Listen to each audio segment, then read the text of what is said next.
said, all blitz, boy, and spider. Got tossed out the car, everything, lit up concrete. You know what I'm saying? T got all this shit, bitch. But we survived, we go ball. Now, this is a video right here that has everybody running to me asking me, is Eroll Spence still drinking? What's wrong with Eroll Spence? If you go look at this video on fighthype.com, a lot of people are saying something's wrong with Eroll Spence. He doesn't talk the same.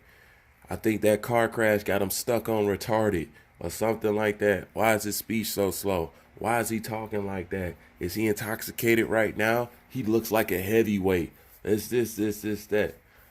Hey, I understand all those.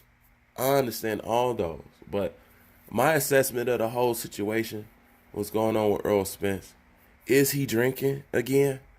I'm going to say yeah.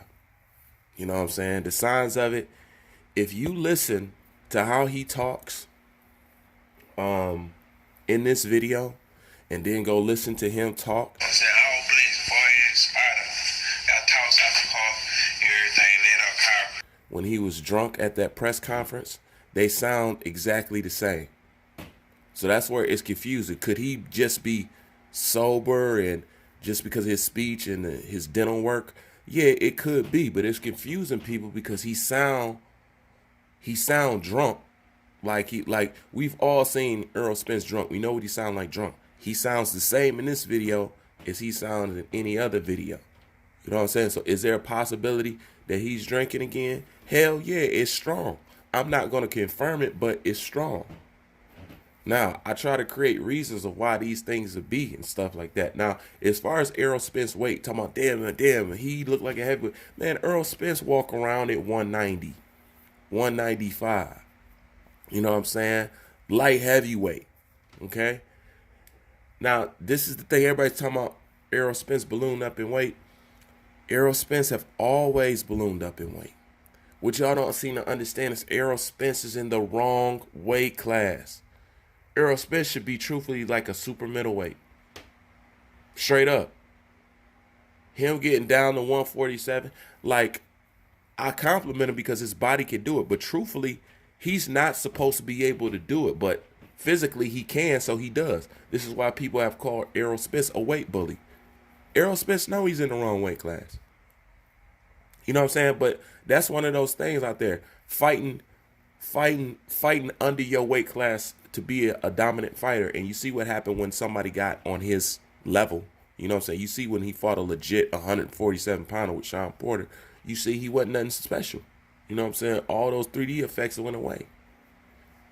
You know, so Eroll Spence is in the wrong weight class, first of all. So, yeah, he's naturally going to look big, but he's swole and all that, but he don't look no big and no more swole than what I've normally seen him balloon up to. You know what I'm saying? That's why he don't have training camps. He has fat camps. You know what I'm saying? You can't do no strength and conditioning when you're trying to get that weight off like that. You know what I'm saying? That's just being real. Now, he also said Terrence Crawford, either this year or next year. Well, number one, it's definitely not happening this year. Okay, so we're going to have to put that off to next year. But let's entertain and say it was this year or next year. Man, yo, trainer, Derek James just got through calling that a stupid fight. What can Terrence Crawford do in a year that'll somehow raise his profile to you guys? If you say he ain't nothing and he don't deserve to fight and he don't sell nothing, what can he do in a year? See, that's where shit becomes confusing. So is it about him raising his profile or is it about timing? Like I said, Eroll Spence jump around so much, there's no way that you can't say that he's not lying. Is it about his marketability or is it about timing? Which one is it? Because I'm tired of hearing this about, it's about he can't sell nothing, he got to raise his profile, and oh, that fight happened a year. Oh, no, that fight's stupid. He doesn't bring anything to the table.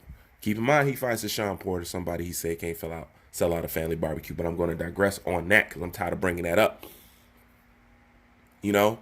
So, shit. I mean, what do you do with Eroll Spence at this point? He seems off to me.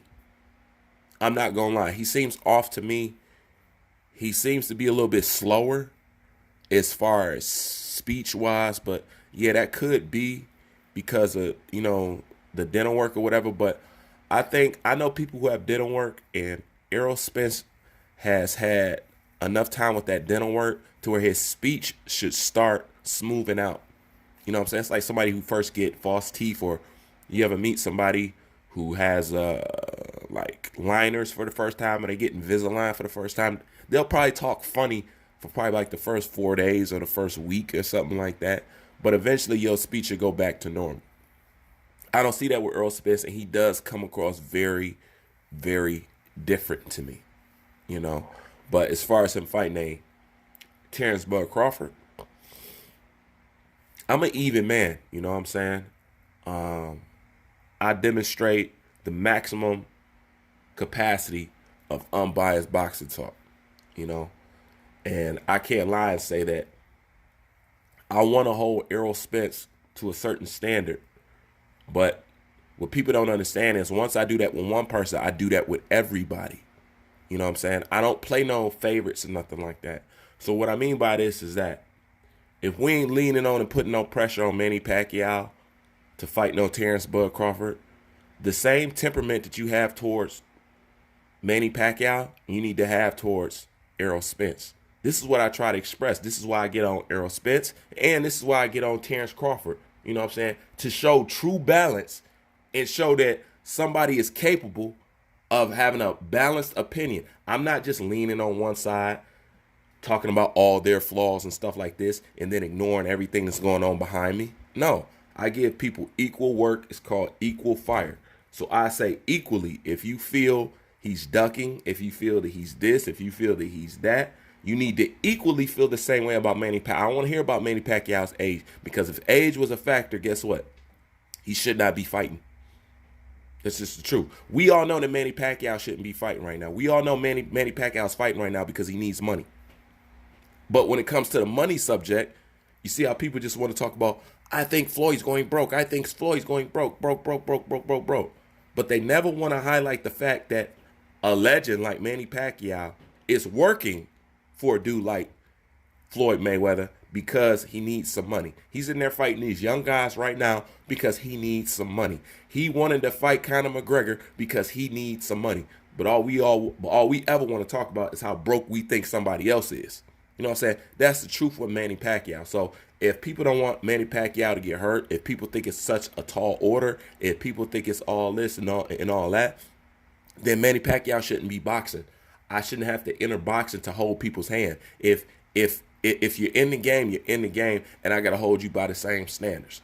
Now, with that being said, if we're going to do that, Errol Spence ain't trying to fight no Terrence Bud Crawford this year, next year, or any other year. That's the same thing with Manny Pacquiao. He not trying to fight Terrence Bud Crawford this year, next year, or any other year. You know what I'm saying? Let's just be real. He already laid his itinerary out for you twice, multiple times. The signs is in the air. He don't want to fight that guy, man. He know that if he's struggling with Sean Porter, he gonna struggle with Terrence Bud Crawford. That's why I said it's to a point right now where I don't need Errol Spence and Terrence Crawford to fight to know who the best is. I'm looking beyond Errol Spence. I'm looking for somebody who could really test Terrence Bud Crawford. I think the only way we can do that is go up and wait. Go find something. You know what I'm saying? Get Ugas or something. You know what I'm saying? Because it's not Errol Spence. And shouldn't nobody need to really see the fight to know that? Especially after this car accident. But is something wrong with Errol Spence? Yeah, something's off. You know what I'm saying? But as far as his weight, he's always been like that. As far as his speech, he just got new teeth, but his speech should be ironing out right about now. He had enough time with that false teeth in his mouth that his stuff should start ironing out right about now. Does he sound like he's constantly in drunk mode now since the accident? Yes, he does. But, I don't want to wish no ill will on nobody. I actually hope Earl Spence would go back to the Earl Spence that I thought he was going to be. But it looks like he's not going to go back to that no time soon or ever again. But I wish him the best, and I want to see him fight the best. I just don't think it'll happen. Anyways, that's my thoughts. Bruce, man, I'm out.